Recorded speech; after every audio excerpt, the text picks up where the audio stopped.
Captain Deho stood on the bridge of his ship, the Silent Thunder. The ship was small compared to the massive war vessels of other species, but it was fast and well armed.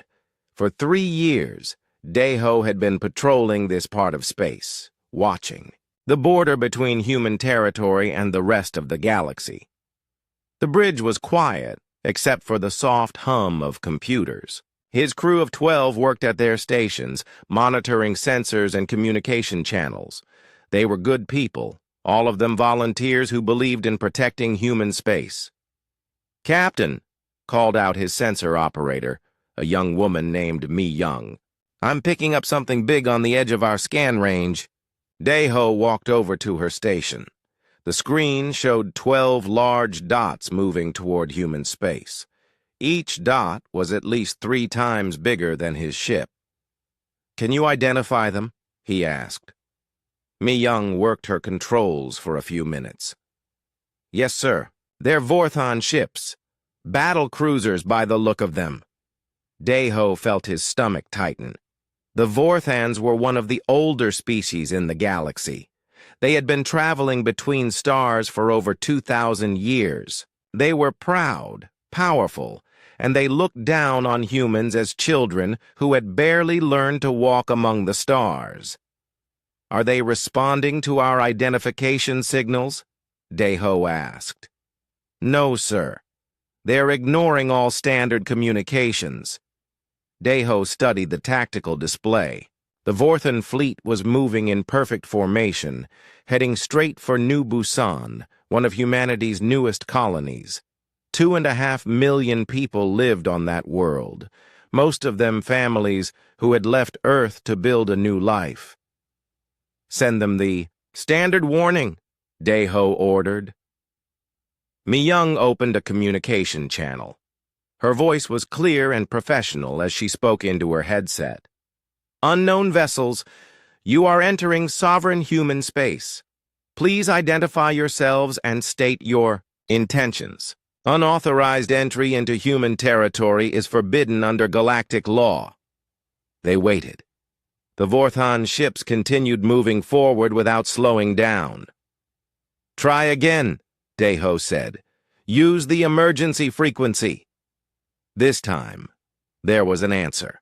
The main screen flickered to life, showing the bridge of a Vorthon warship. The alien commander was tall and thin, with blue-gray skin and large black eyes. His uniform was covered with medals and rank symbols. "I am Admiral Thexvar of the Vorthon. Imperial Navy," the alien said. His voice was cold and arrogant. "We do not recognize human territorial claims in this sector. You will withdraw your vessel immediately." Deho stepped forward so the alien could see him clearly. "Admiral, I am Captain Deho of the Human Defense Force. You are entering space that has been claimed and settled by humanity. We ask that you respect our borders and withdraw." Thexvar made a sound that might have been laughter. "Human borders? You have been in space for less than 300 years. My people were building star empires when your species was still living in caves. We go where we choose. Admiral, I'm required to inform you that continued advance into human space will be considered an act of war." "War?" Thexvar's large eyes seemed to shine with amusement.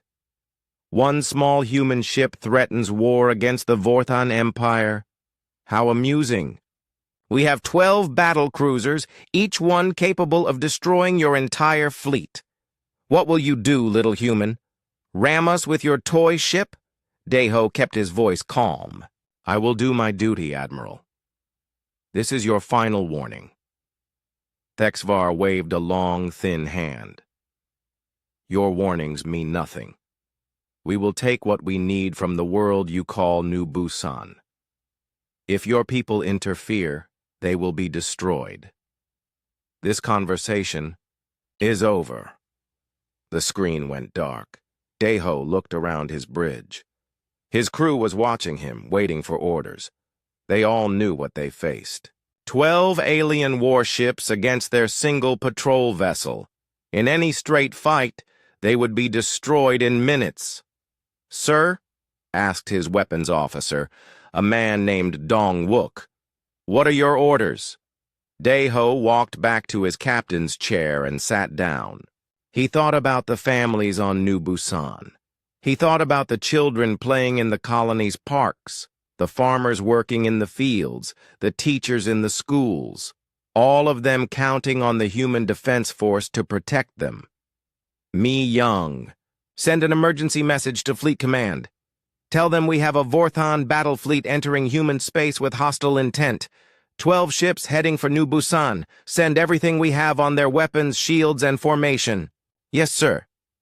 Dong-wook, charge all weapons, but do not target the enemy ships. We're not going to start a fight we can't win. Understood, sir. Helmsman, set course to follow the Vorthon fleet. Keep us at maximum sensor range. We're going to watch and report everything they do. The helmsman, a young man named Kyung-ho, looked worried.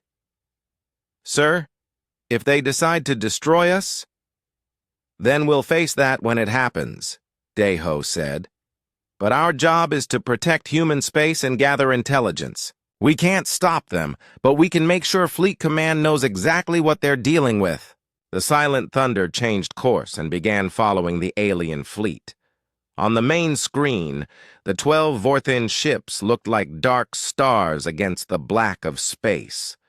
They moved with the confidence of predators who had never known defeat. Dae-ho watched them and tried not to think about what would happen when they reached New Busan. The colony had some defensive systems, but nothing that could stop a fleet like this. The people there would have to evacuate or surrender. Message sent to Fleet Command, sir, Mi-young reported. Good.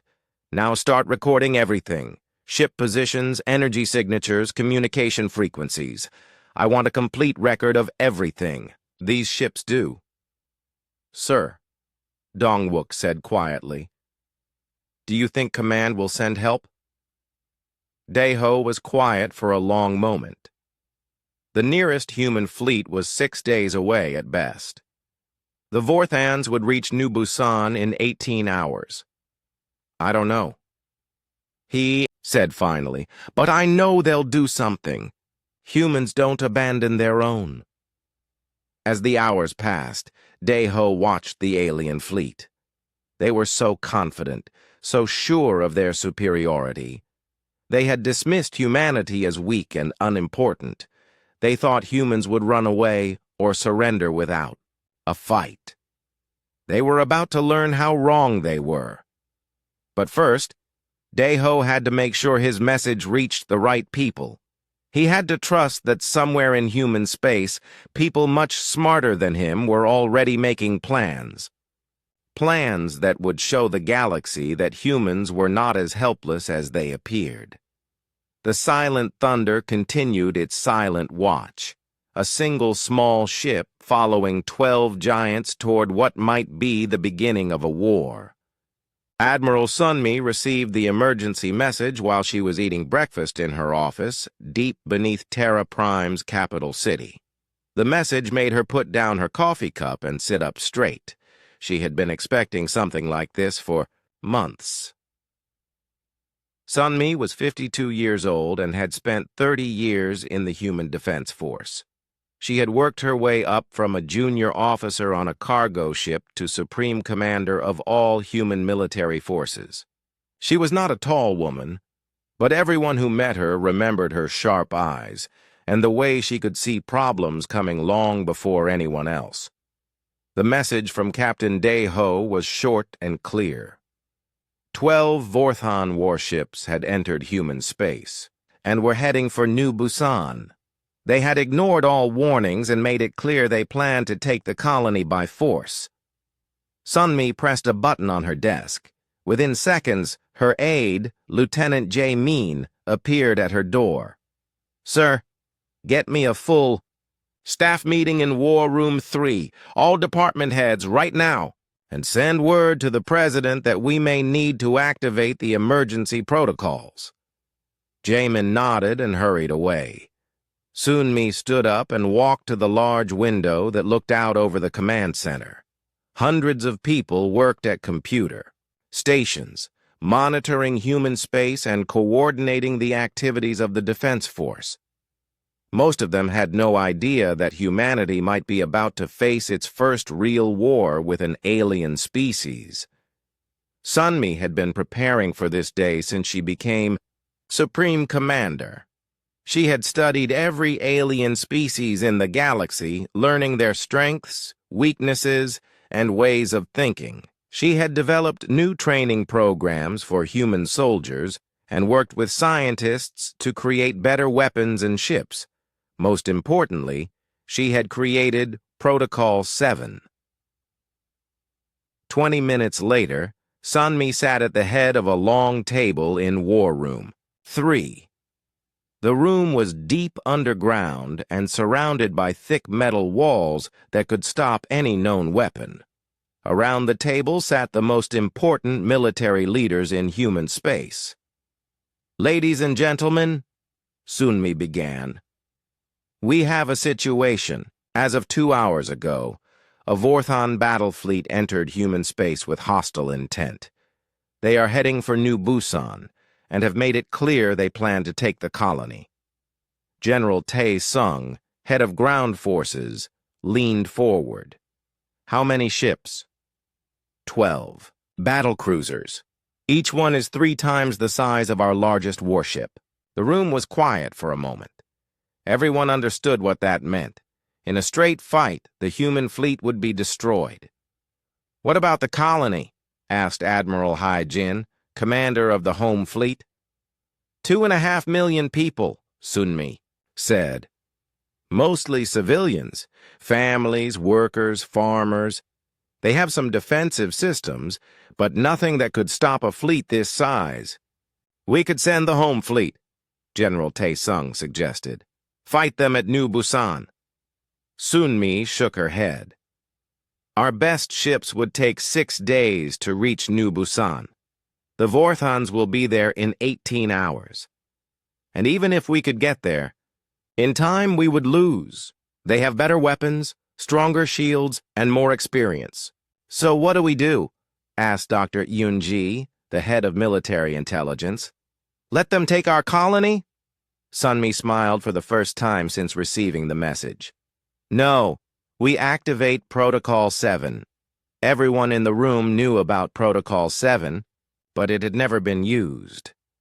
It was Sunmi's plan for fighting a war that humanity could not win through normal means. "Dr. Yoon-ji," Sunmi said, "how long have our intelligence teams been studying the Vorthons?" 15 years, sir. We have complete files on their technology, tactics, and psychology. And their weaknesses? They are overconfident. They haven't fought a real war in over 300 years. Their tactics are old and predictable. They depend too much on their superior firepower and don't adapt well to unexpected situations. Sunmi nodded. "Admiral Hae-jin, how many stealth ships do we have ready for combat?" 36, sir, plus the new phase shift ships that finished testing last month." "Perfect. General Tae Sung, how many of our special units are ready for deployment?" "All of them, sir. 5,000 soldiers trained in deep cover operations. They've been preparing for this kind of mission for 2 years." Sunmi stood up and walked to a large display screen on the wall. She pressed several buttons, and the screen showed a map of human space. Red dots marked the positions of the Vorthon fleet, while blue dots showed human ships and colonies. "Here's what we're going to do," she said. "First, we evacuate New Busan. I want every civilian off that world in the next 12 hours. Make it look panicked and desperate. Let the Vorthons think we're running away in fear." "Sir?" General Tae Sung looked confused. "At the same time, all of our military ships will begin what appears to be a chaotic retreat toward the inner systems. Make it look like we're abandoning the outer colonies to protect Earth and the core worlds. Admiral Hai-Jin was beginning to understand. You want them to think they've won? Exactly. The Vorthans expect us to either fight and lose quickly or run away completely. They don't expect us to be smart about it. We're going to give them what they expect to see while setting up something they'll never see coming. Sunmi pressed more buttons, and the display changed to show New Busan itself. The planet was mostly covered by green continents and blue oceans, with several large cities visible from space. New Busan has something the Vorthans don't know about, she continued. The planet has an extensive cave system that runs under most of the main continent. The early colonists used those caves for mining and storage. Some of the tunnels are big enough to hide ships. Dr. Yunji smiled. A base they can't detect. Right. We're not evacuating everyone from New Busan. 5,000 volunteers will stay behind in the caves. Special forces, engineers, intelligence, officers. Everything they need to make the Vorthans' occupation very unpleasant. Sunmi turned back to face the group. While our people on New Busan are making life difficult for the Vorthans, our stealth ships will be taking apart their supply lines. The new phase shift technology makes our ships completely invisible to their sensors. We can attack them anywhere, anytime, and they'll never see us coming. General Tae-sung was nodding now. And while they're trying to figure out what's happening, we'll be learning everything about their ships and weapons. Exactly. Every Vorthan ship that enters human space will be studied, recorded, and eventually destroyed. We'll learn their weaknesses and exploit them. By the time they realize what's happening, it will be too late. Sunmi walked back to her chair. The Vorthans think this will be easy. They think humans are weak and cowardly. They're about to learn that they're very, very wrong. She looked around the table at her officers. Any questions? Admiral Hai-Jin raised her hand. Sir, this plan requires perfect timing and coordination. If anything goes wrong, then we adapt, Sunmi said simply. That's what humans do better than any other species. We adapt. We learn. We overcome. The Vorthans have been the same for 1,000 years. We've been changing and improving every year since we left Earth. She stood up again. Ladies and gentlemen, send the orders. Protocol 7 is now active. And remember, the galaxy is watching. What we do in the next few weeks will determine how every alien species sees humanity for the next 100 years. As her officers left to carry out their orders, Sunmi remained in the war room, studying the tactical displays. The Vorthans thought they were about to win an easy victory. Instead, they had just walked into the most sophisticated trap in galactic history. Now it was time to spring it. Jin Woo stood in the main control room of New Busan's capital city and watched the evacuation ships leaving the planet. Every few minutes, another transport lifted off, carrying hundreds of families away from their homes. The ships looked desperate. As they climbed into the sky, exactly as Admiral Sunmi had ordered, Jin Woo was the colony administrator for New Busan. He had helped build this world from nothing, watching it grow from a few small settlements to a thriving planet with millions of people. Now, he was watching most of those people leave, hopefully to return someday when the danger was over. Sir, said his assistant, a young woman named So-Ra, the last civilian transport just cleared the atmosphere. All families are off the planet. Jin Woo nodded. Most of the people were gone, but 50,000 had volunteered to stay. These were soldiers, engineers, doctors, and specialists who would make the Vorthon occupation as difficult as possible. What about the underground facilities? Jin Woo asked. Colonel Hyun-woo reports that all personnel are in position. The cave systems are fully stocked with supplies, weapons, and equipment. The Vorthans won't even know we're here. Jinwoo looked out the large window at the city below. The streets were empty now, but all the lights were still on. The automated systems were still running, making the city look normal from space. To the Vorthons, it would appear that New Busan had been hastily abandoned by panicked humans. Colonel Hyun-woo entered the control room.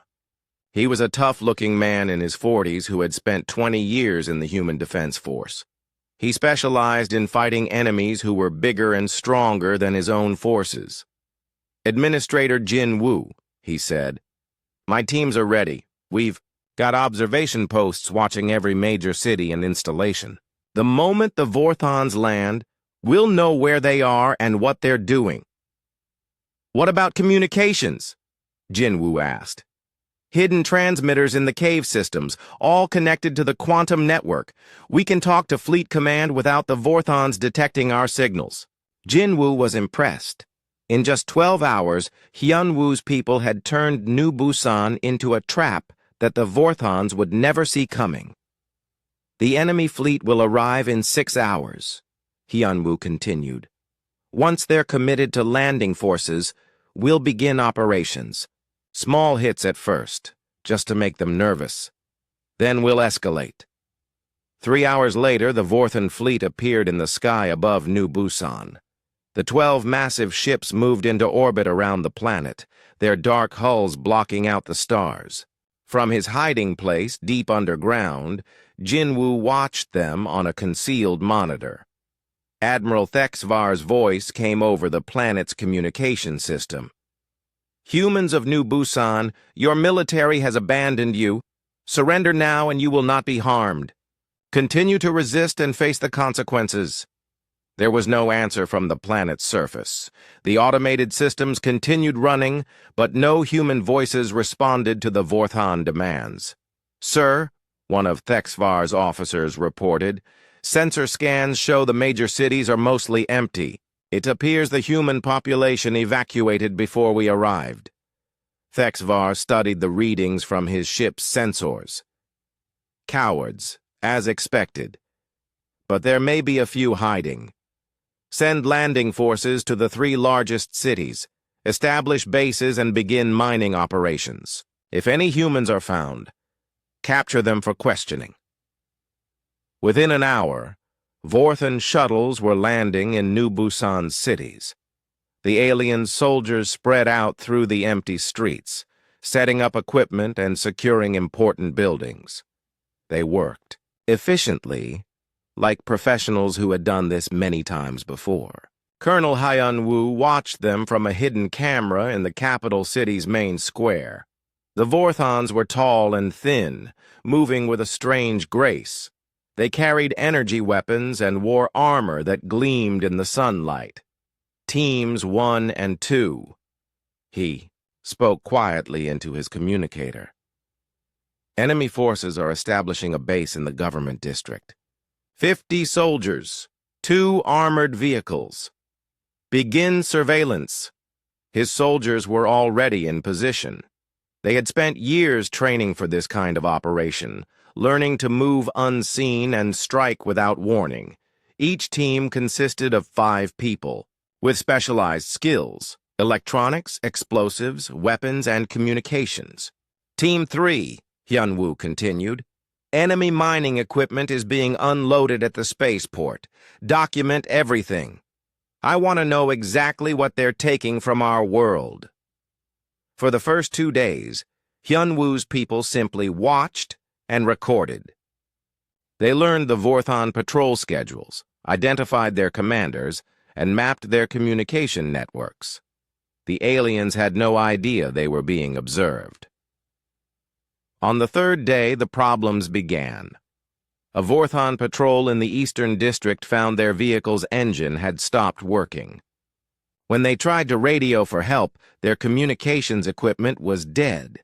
A rescue team found them 6 hours later, sitting in their disabled vehicle with confused expressions. That same day, a mining operation in the southern mountains suddenly lost power. The Vorthon engineers checked all their equipment but could find nothing wrong. The power came back on 3 hours later, just as mysteriously as it had failed. "Sir," a Vorthan technician reported to Admiral Thexvar, "we're experiencing random equipment failures across all our operations. Nothing serious, but it's slowing our work." Thexvar was annoyed but not concerned. "Probably interference from the human technology.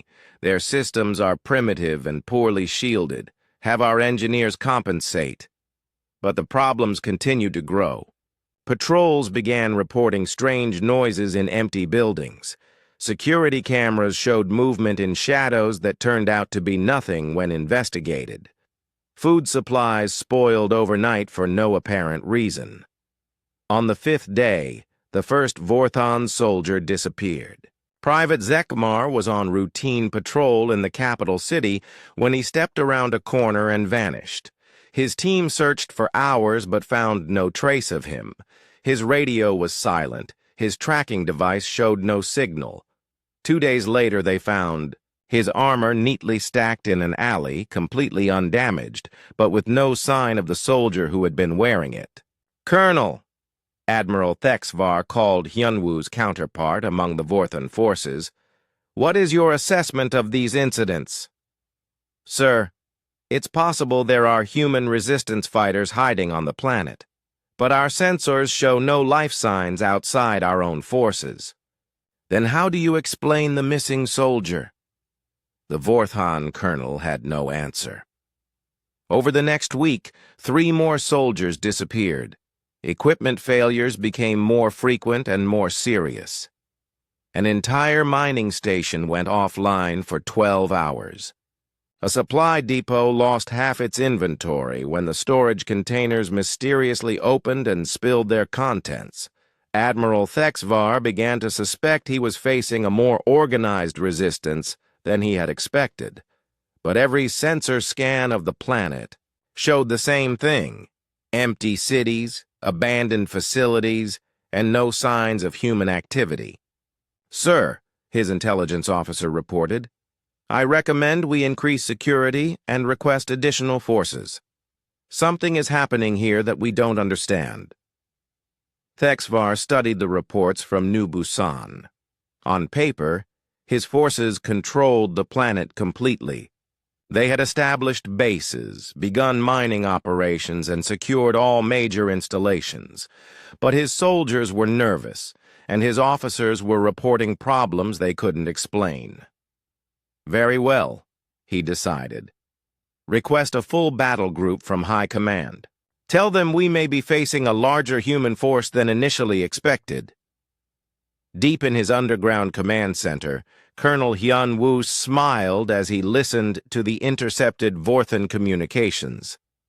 The enemy was exactly where he wanted them, confused, nervous, and asking for help. "Phase 2 begins tomorrow," he told his team leaders. "It's time to show these aliens what happens when they enter human territory uninvited." The trap was working perfectly. Soon, the Vorthans would learn that humans were much more dangerous than they appeared. Captain Young-sik stood on the bridge of the Ghost Wind and watched the Vorthan supply convoy moving through space ahead of him. 3 large cargo ships protected by 2 escort vessels carrying food, ammunition, and replacement parts to the fleet at New Busan. In a few minutes, they would all be destroyed. Young-sik commanded one of humanity's newest weapons, a stealth destroyer equipped with experimental phase shift technology. His ship could slip between normal space and subspace, making it completely invisible to any known sensor system. To the Vorthans, the Ghost Wind simply did not exist. "Captain," his tactical officer, Lieutenant Nayun, called from her station, "all targets are marked. We have clean shots on all 5 ships." Young-sik studied the tactical display. His ship was less than 10 kilometers from the convoy, close enough to see the alien vessels with his own eyes. Yet the Vorthans had no idea death was floating just outside their formation. "Status on the other hunters?" Young Sik asked. Silent Blade reports. Ready on the convoy's starboard side. Death's shadow is positioned above them. All ships report weapons charged and targeting locked. Young Sik smiled. 3 human ships against 5 Vorthan vessels, and the aliens would never see the attack coming.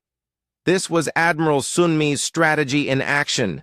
Use superior technology and tactics to overcome the enemy's numerical advantage. Begin the attack, Young Sik ordered. The Ghost Wind's weapons fired in complete silence. Quantum disruptor beams struck the lead cargo ship, tearing through its shields and hull like paper. The ship exploded in a brilliant flash that lit up the darkness of space. At the same moment, the other 2 human ships opened fire. The Vorthan convoy was destroyed in less than 30 seconds before they could even send a distress signal. All targets eliminated, sir, Nayun reported. No survivors detected. Set course for Rally Point 7, Young Sik ordered. We have 2 more convoys to hit before we return to base. This was the 15th Vorthan supply convoy that Young Sik's hunter group had destroyed in the past 2 weeks. All across human space, similar attacks were taking place. The Vorthans were learning that controlling space was very different from traveling through it safely. While Young Sik's ships hunted convoys, other human forces were demonstrating technologies that shocked even their own scientists. The phase shift drive had been theoretical just 5 years ago. Now it was standard equipment on all new human warships. Dr. Minho, the chief engineer who had developed the technology, was aboard the research vessel New Horizon, watching field tests of even newer weapons. The ship was hidden in an asteroid field, monitoring a Vorthan patrol that had no idea they were being watched. The neural disruptor is charged and ready, reported his assistant, Dr. Hayrin. Target the lead ship, Minho ordered. Minimum power setting. We want to disable, not destroy. A beam of invisible energy struck the Vorthan patrol ship. Within seconds, the alien crew began experiencing severe confusion and disorientation. Their ship drifted out of formation as the crew struggled to understand what was happening to them. Fascinating, Dr. Hayrin said, watching the sensor readings. The weapon affects Vorthan brain chemistry exactly as predicted. They're experiencing symptoms similar to severe intoxication. And it has no effect on human neural patterns, Minho added. A selective weapon that only works on specific alien species. This was humanity's secret advantage. While other species had developed powerful weapons and strong defenses, humans had focused on understanding their enemies. Every alien species had different biology, different psychology, different weaknesses. Human scientists had spent decades studying these differences, developing weapons and tactics tailored to each potential enemy. The confused Vorthan patrol ship was recovered 6 hours later by a rescue vessel. The crew had no memory of what had happened, and no idea why their ship had stopped working. Vorthan medical officers found no damage to their equipment and no trace of enemy action. Meanwhile, aboard the command ship Eternal Vigilance, Admiral Sunmi was coordinating the largest military operation in human history. Her ship was hidden deep in the outer system, far from any planet or major shipping route. From here, she could communicate with every human force in the galaxy through quantum entangled communication arrays. Report from Hunter Group 7, her communications officer announced. 3 more Vorthan convoys destroyed. No human casualties. Excellent. What about the situation at New Busan? Colonel Hyunwoo reports that Vorthan morale is dropping rapidly. They've lost 12 soldiers to unknown causes and suffered constant equipment failures. Admiral Thexivar has requested additional forces from Vorthan High Command. Sunmi smiled. Everything was going according to plan. The Vorthans thought they were winning by occupying New Busan, but they were actually trapped in an increasingly dangerous situation they didn't understand. "Sir," her intelligence officer, Dr. Yun-ji, approached with a data pad. "We've intercepted Vorthon communications from their home systems. They're calling this operation a simple police action to deal with human expansion. They don't realize they're in a real war." "That will change soon enough," Sunmi said. "What's the status of our deep reconnaissance missions?" "Excellent progress. Our stealth ships have mapped every major Vorthon base within 50 light years. We know the location of their fleet anchorages, supply depots, and command centers. When we're ready to take the offensive, we'll know exactly where to hit them." This was another advantage the Vorthons didn't know about.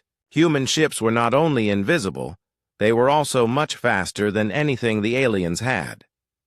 While the Vorthon fleet struggled to maintain control of New Busan, human reconnaissance vessels were deep in enemy territory, gathering intelligence.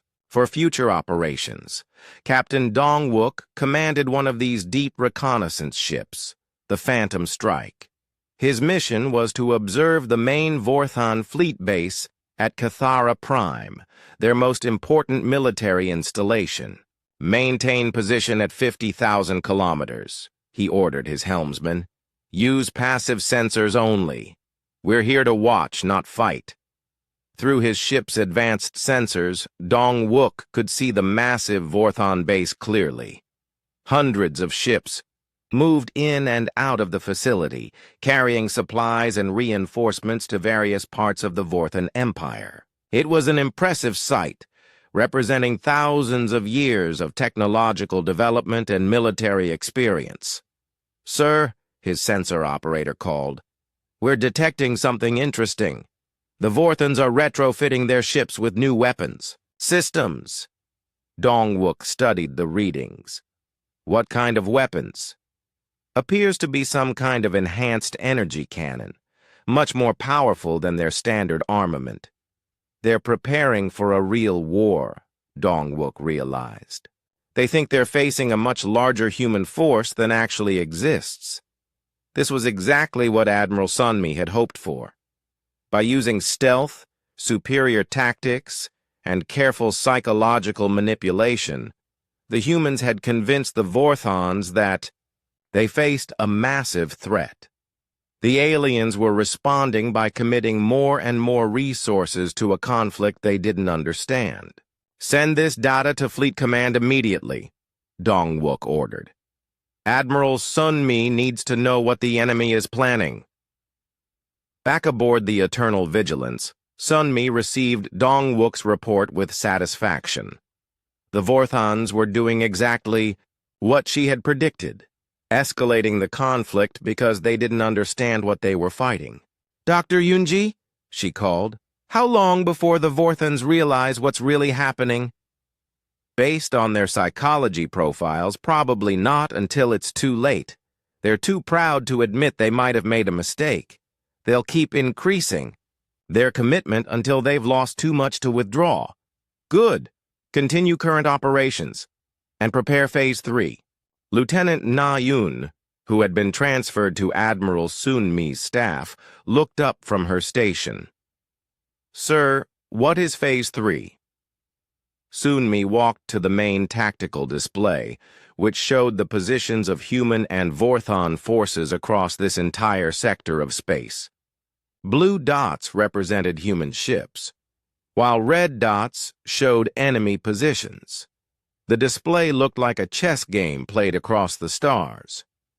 "Phase 3, Sunmi said, is when we stop playing defense and show the galaxy what humans can really do. The Vorthans think they're hunting us. They're about to learn who the real predators are." On the display, the blue dots began moving into new positions, forming a pattern that would surround and isolate every Vorthon force in human space. The trap was about to close. Admiral Thexvar sat in his command chair aboard the Vorthon flagship Dominant Force and tried to understand how everything had gone so wrong. 3 weeks ago, his fleet had entered human space expecting an easy victory. Now he was facing a nightmare. That got worse every day. The tactical display in front of him showed the current situation. Of his original 12 ships, 2 had been completely destroyed by unknown attackers. 3 more were badly damaged and barely operational. His supply lines had been cut, his communication with Vorthon High Command was unreliable, and his forces on New Busan were reporting increasingly strange incidents. "Sir." His intelligence officer, Commander Veltar, approached nervously. "We have another report from the surface. Colonel Drakvon says his forces are under constant attack by enemies they cannot see or detect." Thexavar's hands tightened on the arms of his chair. "How many soldiers have we lost now?" 18 confirmed missing, sir, plus dozens of equipment failures, supply depot raids, and what appears to be psychological warfare." Psychological warfare? The humans are playing sounds through our communication systems during the night. Earth music, children laughing, voices, speaking in languages we don't understand.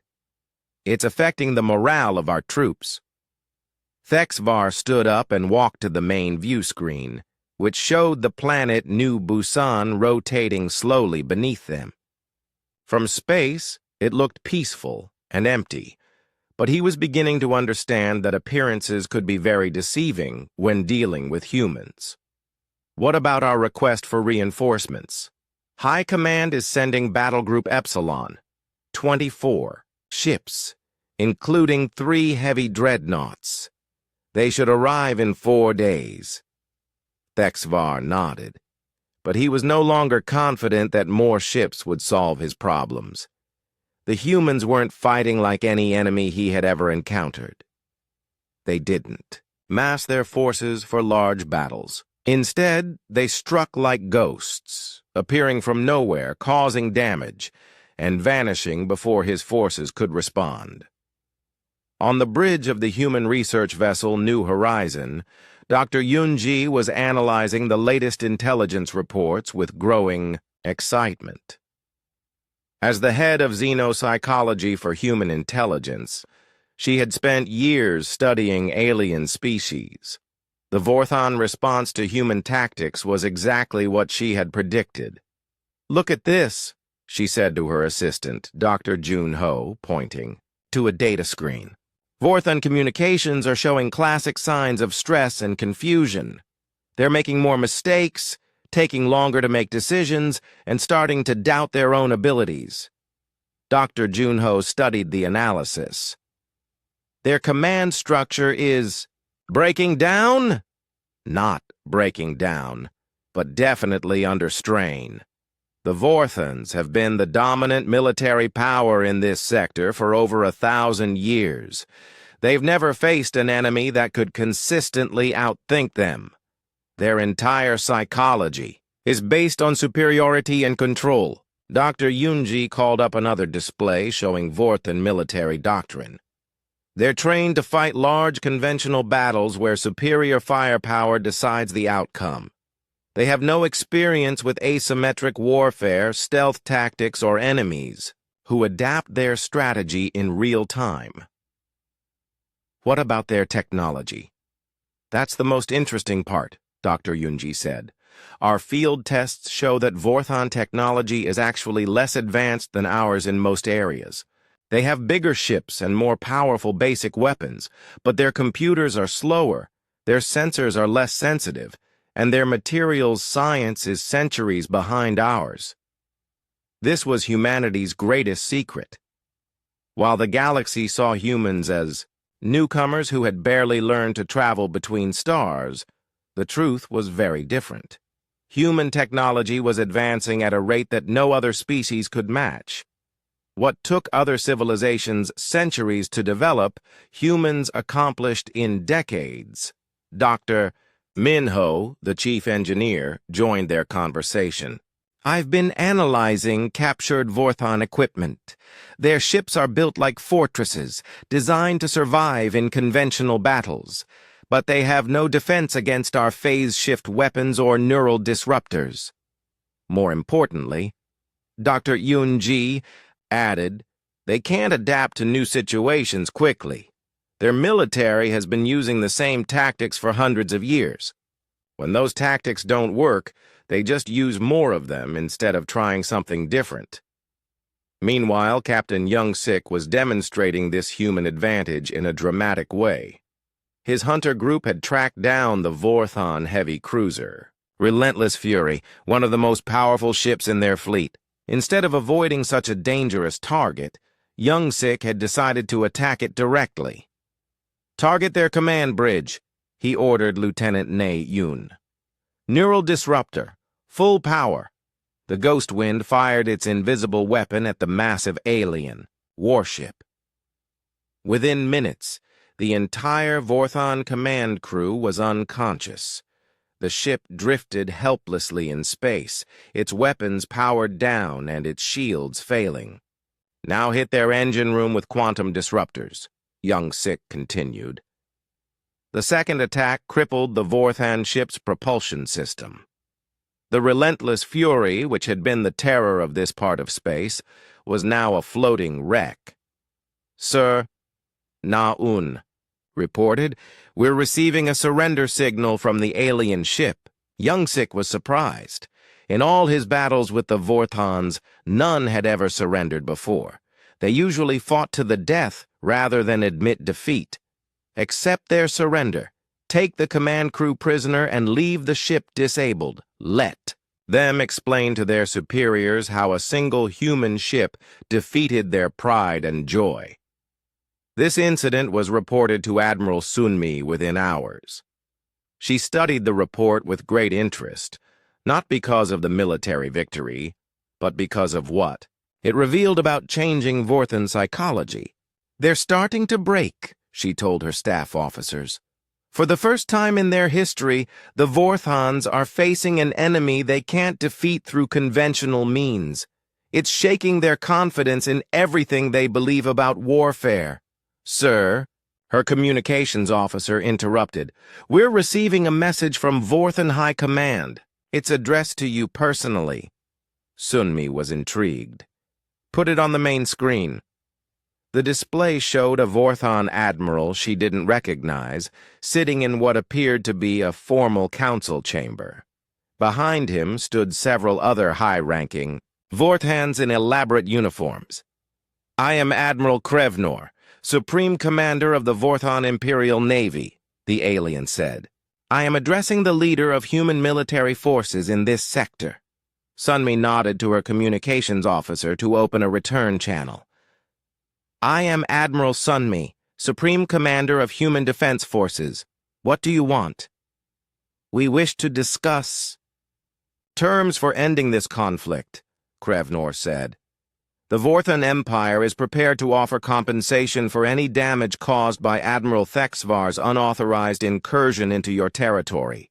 Sunmi almost smiled. 3 weeks ago, the Vorthons had dismissed human territorial claims as meaningless. Now they were acknowledging human sovereignty and offering to pay for damages. "Admiral Krevnor," she said carefully, "are you saying that Admiral Thexvar was acting without orders from your government?" The Admiral exceeded his authority when he entered human space. The Vorthon Empire does not seek conflict with humanity. This was exactly what Dr. Yun-ji had predicted. When faced with an enemy they couldn't defeat, the Vorthans would try to save face by claiming the whole incident was a mistake. "I see," Sunmi said. "And what about the forces currently occupying New Busan?" "They will be withdrawn immediately, along with all Vorthon military assets in human territory." Sunmi pretended to consider this offer. In reality, she had no intention of accepting it. The Vorthons had invaded human space, threatened human civilians, and declared that they didn't recognize human territorial rights. They needed to face the full consequences of their actions. "Admiral Krevnor," she said finally, "I'm afraid it's too late for negotiations. Your forces entered human territory with hostile intent. They will have to face the consequences. The Vorthan admiral looked shocked.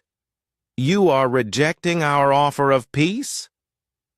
I'm not rejecting peace. I'm rejecting the idea that you can invade our space and then simply leave when things don't go as planned. There will be consequences for your actions. Sunmi ended the communication and turned to her staff. Dr. Yunji, analyze that conversation. What did it tell us about Vorthan leadership? They're desperate, sir. Offering to negotiate from a position of weakness is completely contrary to their normal behavior. They must be facing pressure from other species in the galaxy. Exactly. Word is spreading that the mighty Vorthan Empire can't defeat a primitive human force. Their reputation for invincibility is being destroyed. Sunmi walked to the tactical display and studied the positions of all forces in the sector. The Vorthan. Reinforcements would arrive soon, giving the enemy a temporary advantage in numbers. But she was no longer concerned about that. Begin Phase 4, she ordered. It's time to show the galaxy that humans don't just defend their territory. When necessary, we take the fight to our enemies. Admiral Sunmi stood before the most important audience in galactic history. The Galactic Council chamber on Nexus Station contained representatives from over 200 species, all watching as humanity prepared to address the galaxy for the first time as an equal power. 3 months had passed since the Vorthan invasion began. Now, the entire Vorthan battle fleet had been destroyed or captured. Their forces on New Busan had surrendered, and Admiral Thexvar himself sat in a human prison cell. The galaxy was in shock. Honored delegates, Sunmi began, her voice carrying, clearly through the vast chamber's translation systems. I am Admiral Sunmi of the Human Defense Forces. I come before you today to address recent events in what some of you call the Outer Rim, but which we know as human space. The chamber was completely silent.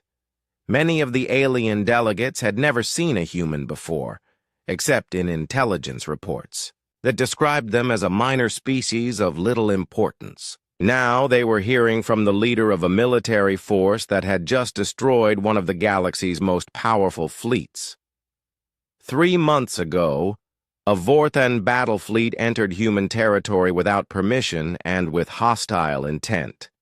They ignored our warnings, threatened our civilians, and declared that they did not recognize human sovereign rights. Today, that fleet no longer exists. Sunmi activated a holographic display that showed the complete battle record of the war.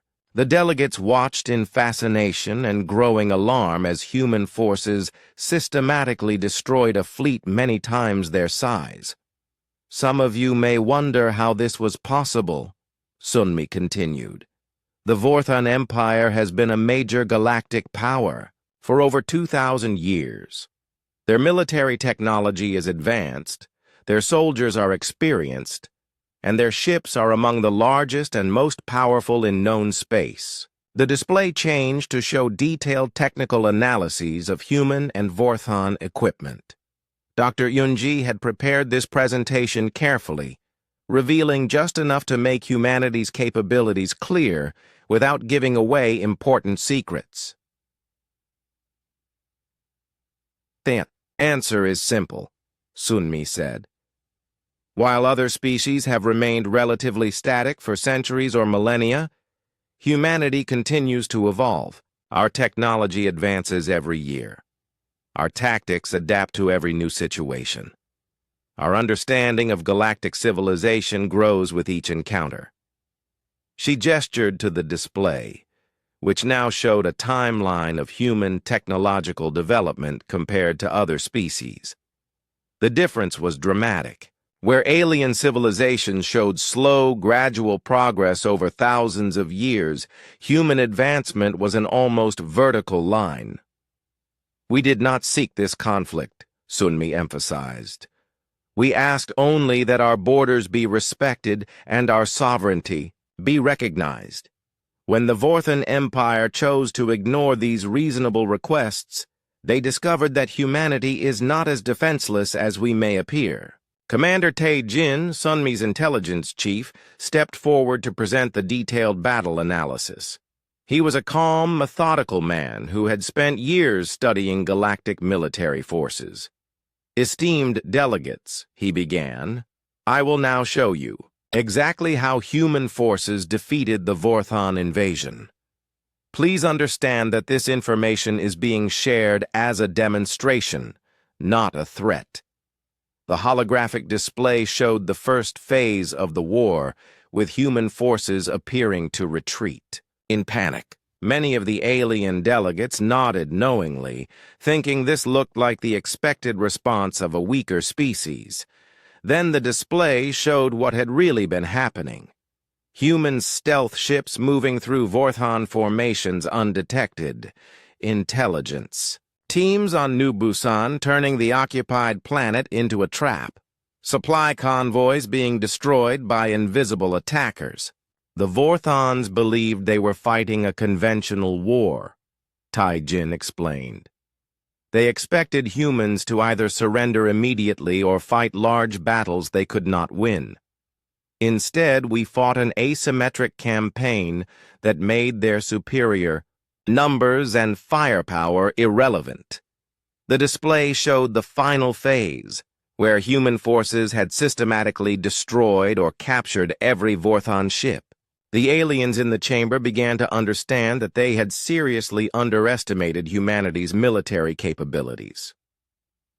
"This brings us to the main purpose of today's address," Sunmi said, taking control of the presentation again. "Human territorial boundaries are clearly marked and publicly available. They are not suggestions or requests, they are facts."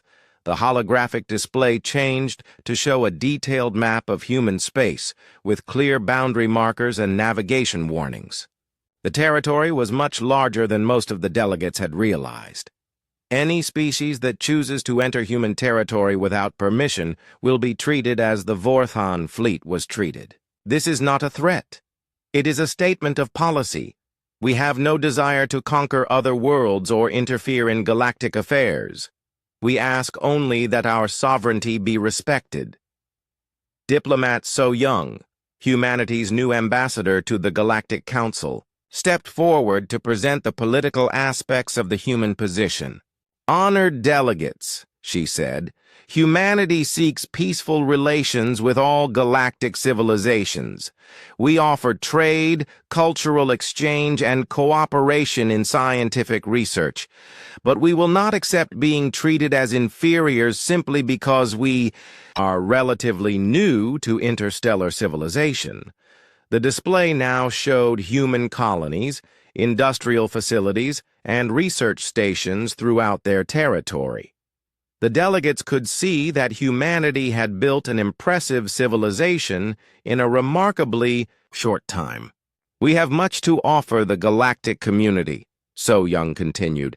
"Our technology, our perspective, and our energy can benefit everyone.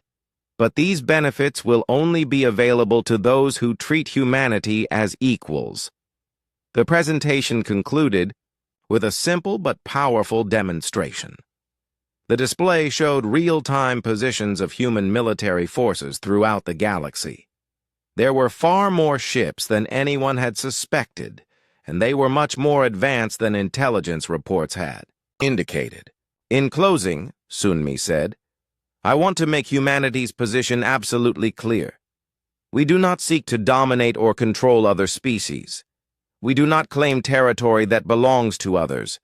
We do not interfere in conflicts that do not concern us." She paused, looking around the chamber at the hundreds of alien faces watching her. "But human space belongs to humanity. Our borders are not negotiable. Our sovereignty is not optional. Any species that forgets these facts will learn them the same way the Vorthans did." The chamber remained silent for a long moment after Sunmi finished speaking. Then, slowly, The delegate from the Centaurian Federation stood up. "Admiral Sunmi," the Centaurian said, "the Federation formally recognizes human territorial claims and requests the establishment of diplomatic relations." One by one, other delegates began to stand. Within an hour, over 50 species had formally recognized human sovereignty and requested diplomatic contact. The transformation was remarkable. In a single day, humanity had gone from being ignored to being courted by the galaxy's major powers. As the session ended, Sunmi gathered her team for a private meeting. They had accomplished something that no one thought possible, forcing the galaxy to take humanity seriously, without conquering anyone or threatening peaceful species. "What happens now?" asked So Young. Sunmi looked out through the station's massive windows at the stars beyond. Somewhere out there, human ships were patrolling the borders of human space, making sure that the galaxy's new respect for humanity would continue. "Now we build," she said. "We've shown that we can defend ourselves. The next step is to show that we can be valuable allies and trading partners, but always from a position of strength." Dr. Yunji smiled. "The psychological impact of this presentation will last for generations. Every species in the galaxy now knows that humanity is not to be underestimated." "Good," Sunmi said. "That should prevent a lot of unnecessary conflicts in the future. Sometimes the best way to keep the peace is to make sure everyone understands the cost of breaking it." As the human delegation prepared to return to human space, the news of their presentation was already spreading throughout the galaxy. The age of humanity as a minor species was over. A new chapter in galactic history had begun. 6 months after Admiral Sunmi's historic address to the Galactic Council, the galaxy had become a very different place. Captain Dae-ho, now promoted to Admiral, stood on the bridge of his new flagship and watched the latest group of alien ships approaching the human border. Unlike the Vorthan fleet that had started this crisis, these ships came to a complete stop at the edge of human space and waited for permission to enter. The change in galactic behavior was remarkable. "Sir," his communications officer reported, "we have 12 ships requesting permission to transit human space to reach the Andorian trade route. They're offering to pay standard transit fees and submit to inspection." Dae-ho smiled. "Grant permission and send them the approved navigation corridor. Assign escort ships to guide them through our territory." This was the new reality. What had once been empty space that other species crossed freely was now recognized as sovereign human territory. Ships that wanted to pass through had to ask permission, pay fees, and follow human regulations. Most species were happy to comply. The alternative was taking much longer routes around human space. "Admiral," his tactical officer called, "we're also receiving a request from the Zephyrian Embassy. They want to establish a permanent diplomatic station at New Geneva." "Forward that to the Foreign Ministry," Dae-ho said. "They'll handle the diplomatic aspects." The transformation had been swift and complete. Within weeks of the Galactic Council session, over 100 species had requested formal diplomatic relations with humanity. Trade agreements were being signed daily. Human colonies that had struggled to attract investment were now receiving offers from alien corporations eager to do business. On New Busan, the planet that had started the war, Jin Woo was overseeing the construction of the galaxy's newest trade hub. The world that the Vorthons had tried to steal was now becoming one of the most important commercial centers in this part of space. "Administrator," his assistant So Ra reported, "we have applications for business licenses from 37 different species this week. The commercial districts are expanding faster than we can build them." Jinwoo looked out at the bustling city below. Where Vorthon soldiers had once patrolled empty streets, thousands of beings from dozens of species now worked together in one of the galaxy's most prosperous settlements. What about housing for all these new residents? The engineering teams are working around the clock. Captain Young-Sik's construction ships have been very helpful. Their phase shift technology makes building in difficult terrain much easier. This was another advantage of humanity's technological advancement. The same phase shift systems that made human warships invisible were now being used for peaceful purposes, revolutionizing construction, mining, and transportation throughout human space. In the underground command center, where he had once hidden from Vorthon occupation forces, Colonel Hyun-woo was now training security officers from allied species. The techniques that had made the Vorthon's occupation a nightmare were being adapted for peaceful law enforcement. The key principle, he explained to a class of Centaurian police officers, is information gathering. You can't solve problems you don't understand. Study your environment, learn about the people you're protecting, and always have multiple backup plans. The Centaurians listened carefully. Their own security forces had been impressed by human methods during a recent crisis on one of their colony worlds. Human advisors had helped them resolve a complex situation without violence, using psychological techniques and advanced surveillance technology. Meanwhile, engineer Min Ho was working on projects that would have been impossible just a year ago. His latest assignment was designing a joint research station with the Altarian Science Consortium, one of the galaxy's most advanced civilizations. The Altarians want to study our phase shift technology, he explained to his team, and we want to learn about their quantum computing systems. This partnership could advance both our civilizations by centuries. Dr. Hayrin, his assistant, was excited about the possibilities. Their computing power combined with our adaptive engineering could solve problems we've only dreamed about. This was exactly what Admiral Sunmi had envisioned.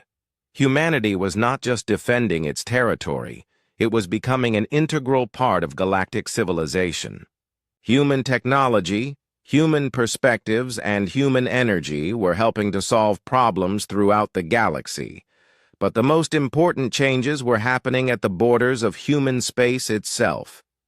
Admiral Dae Ho's border patrol had been transformed from a small defensive force into a sophisticated organization that managed one of the galaxy's busiest trade routes. "Sir," his sensor operator reported, "we have a problem developing in Sector 7. A Vectarian merchant ship is reporting engine failure."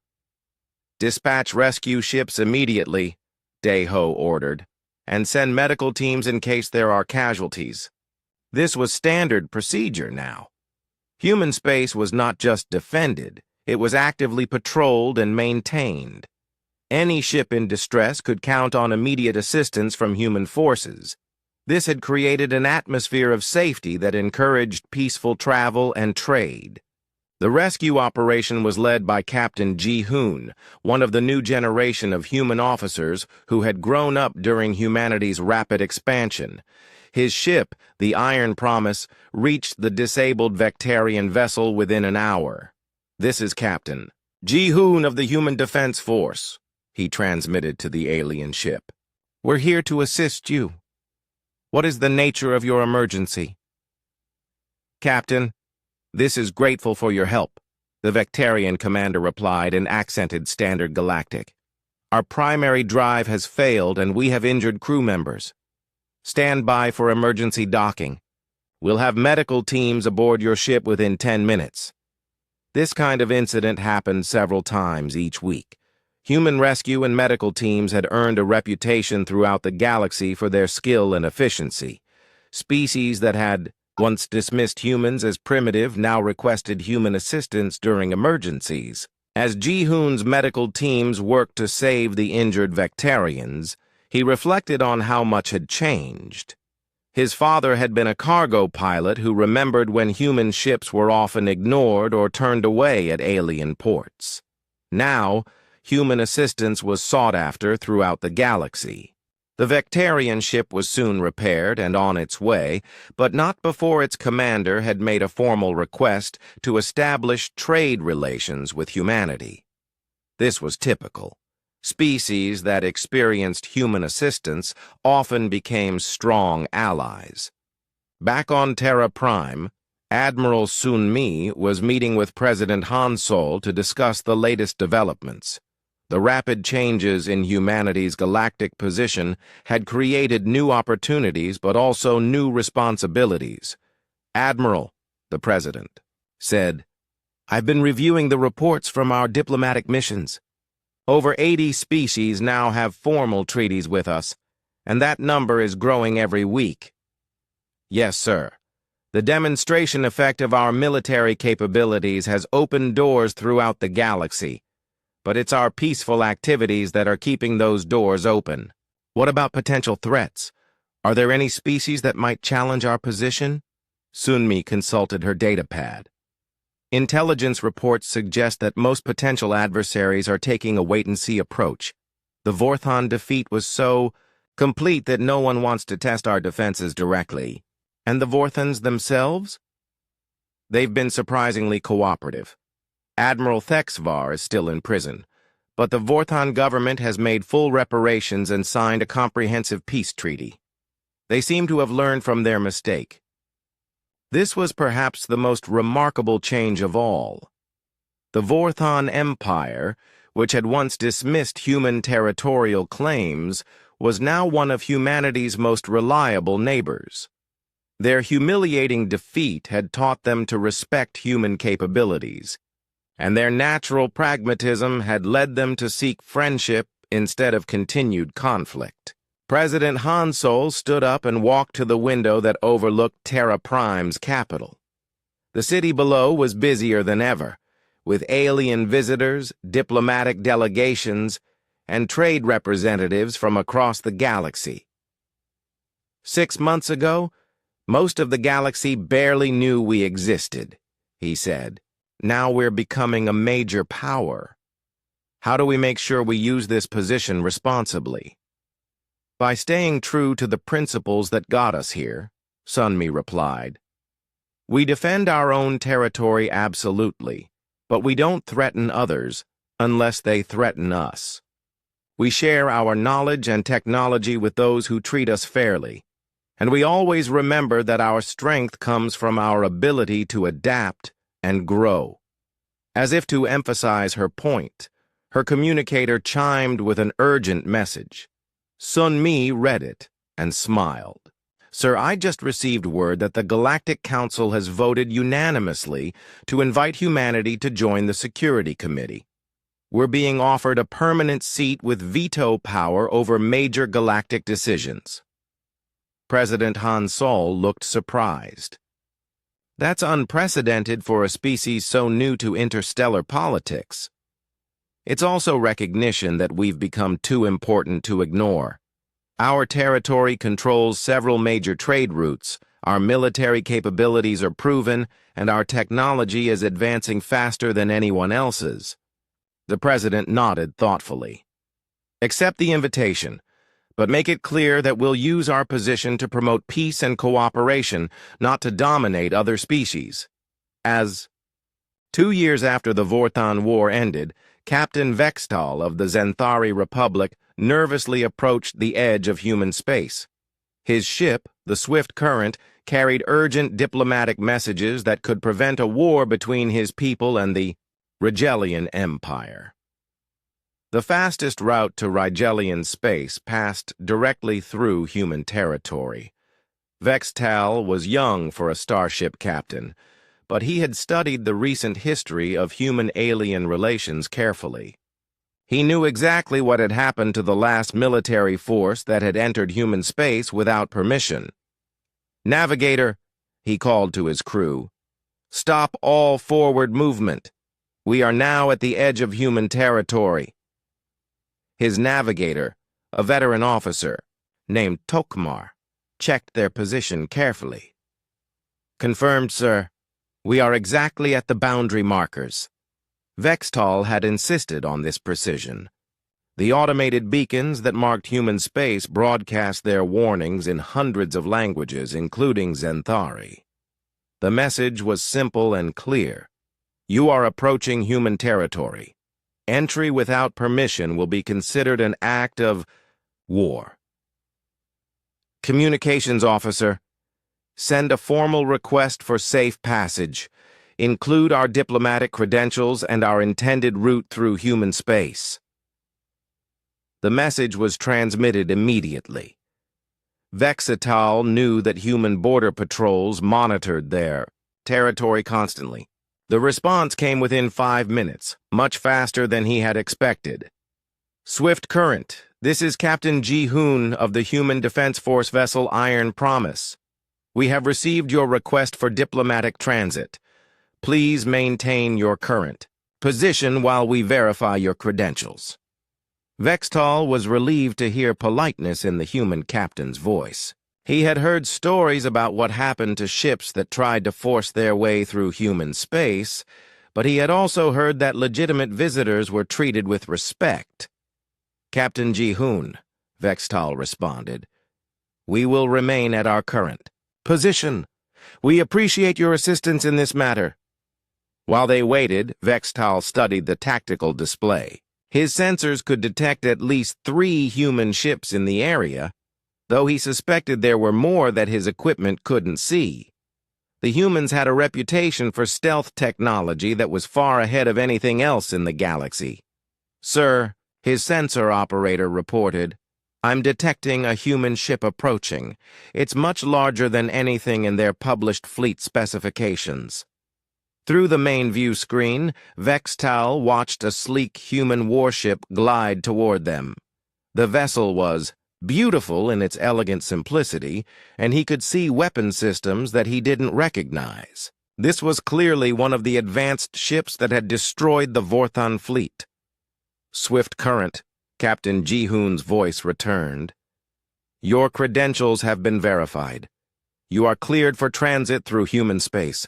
Please follow navigation. Corridor 7 to your destination. A escort ship will guide you." "Thank you, Captain. We accept your escort gratefully." A smaller human ship appeared nearby, its hull gleaming in the light of the local star. Vextal had never seen such advanced ship design. Every line spoke of efficiency and power. "Swift Current, this is Commander Sung-ho aboard the escort vessel Bright Star. Please follow my lead and maintain a distance of 10 kilometers. Do not deviate from the designated corridor without permission." As they began moving through human space, Vextal was amazed by what he saw. This part of the galaxy had been considered undeveloped frontier just a few years ago. Now it contained some of the most impressive civilization he had ever witnessed. Massive space stations orbited strategic points, their designs incorporating technology from dozens of different species. Cargo ships from across the galaxy moved, in orderly patterns, all following human traffic control. Industrial facilities that rivaled anything in the core worlds processed raw materials and manufactured goods for export. "Sir," his science officer Kellen said quietly, "the level of development here is extraordinary. According to our records, most of these installations have been built within the past 2 years." Vextal nodded. The humans had not only defended their territory successfully, they had turned it into one of the galaxy's most prosperous regions. Species that had once ignored this part of space were now competing for the chance to establish business relationships here. "Commander Sung-ho," Vextal called his escort, "if I may ask, how do you manage such complex traffic patterns? I count ships from at least 20 different species in our immediate area." "Advanced computer systems and careful coordination," Sung-ho replied. We've found that most traffic problems can be prevented with good planning and clear communication. Plus, everyone knows that violating our space traffic regulations has serious consequences. As they passed a large commercial station, Vextal could see alien merchants, human traders, and mixed crews working together. The station was clearly prosperous, with ships constantly arriving and departing. "Is that New Geneva Station?" Vextal asked. "Yes. It's become one of our major trade hubs. Over 200 species have business operations there now." Vextal was impressed. New Geneva had been just a small mining outpost when he had last updated his navigation charts. Now it was apparently a center of galactic commerce. As they continued their journey, Vextal noticed something else remarkable. There were human military ships everywhere, but they weren't threatening or aggressive. They moved with quiet confidence, monitoring traffic and occasionally assisting ships in distress. Their mere presence seemed to create an atmosphere of safety and order. "Commander," Vextal said, "I must ask about something. We've heard reports that human space is the safest region in the galaxy for civilian travel. Is this true?" "Crime rates in human territory are extremely low," Sung Ho confirmed. "We maintain constant patrols, and our response time to emergencies is usually under 30 minutes anywhere in our space. Most species find it safer to route their civilian traffic through our territory than to use the traditional shipping lanes." This was exactly what Vextal had heard.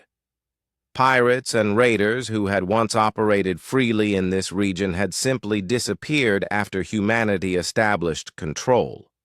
Some had been captured, others had fled to easier targets, and a few had actually applied for legitimate jobs with human security companies. "We also provide free medical assistance to any ship in distress," Sung Ho added.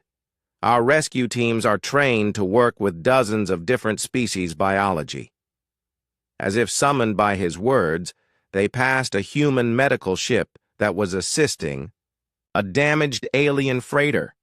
Vextal could see human doctors working alongside alien crew members to treat injured passengers. "Your people are very helpful," Vextal said, trying to find the right words. "We've found that being a good neighbor creates better relationships than threatening people," Sung Ho replied. "Most species appreciate our assistance, and that makes them more willing to cooperate with our regulations." They were now approaching the far edge of human space. Vextal realized that their entire transit had taken place without incident, delay, or difficulty. The humans had treated them as honored guests rather than potential threats. "Swift Current," Commander Sung Ho announced. "You are now leaving human territory. Your destination coordinates are laid in. Safe travels, and thank you for choosing to transit through human space." "Thank you, Commander. Your assistance has been invaluable." As the human escort ship turned back toward its patrol route, Vextal reflected on what he had experienced. The humans had not only established control over their territory, they had created a model of how a spacefaring civilization should operate. "Sir," his communications officer said, "we're receiving a message from Zenthari High Command. They're asking for a full report on our transit through human space." Vextal wasn't surprised. Every major government in the galaxy was trying to understand how the humans had achieved so much in such a short time. His report would be studied carefully by military analysts and diplomatic experts. "Tell them we'll file a complete report when we reach our destination," he said. "But they can note that human space is exactly as safe and well-managed as reported." As the swift current continued toward Rigelian space, Vextal thought about the contrast between human behavior and that of other major powers. The Vorthans had been arrogant and dismissive before their defeat. The Rigelians were proud and difficult to work with. The core world species were often condescending toward newer civilizations, but the humans treated everyone with the same professional courtesy, regardless of their species' age or power. They enforced their regulations firmly but fairly. They offered assistance without asking for payment or political concessions. "Navigator," Vextal said, "when we return to Zenthari space, file a recommendation that all our civilian traffic be routed through human territory when possible. It's safer, faster, and more pleasant than any alternative route." "Yes, sir." "Should I also recommend establishing formal diplomatic relations?" Vextal thought about this carefully. The Zenthari Republic had been slow to recognize humanity's importance, partly because they were located far from human space. But after seeing human civilization firsthand, he understood that isolation was no longer a viable strategy. Yes, he decided. Recommend full diplomatic relations, trade agreements, and possibly a mutual defense treaty.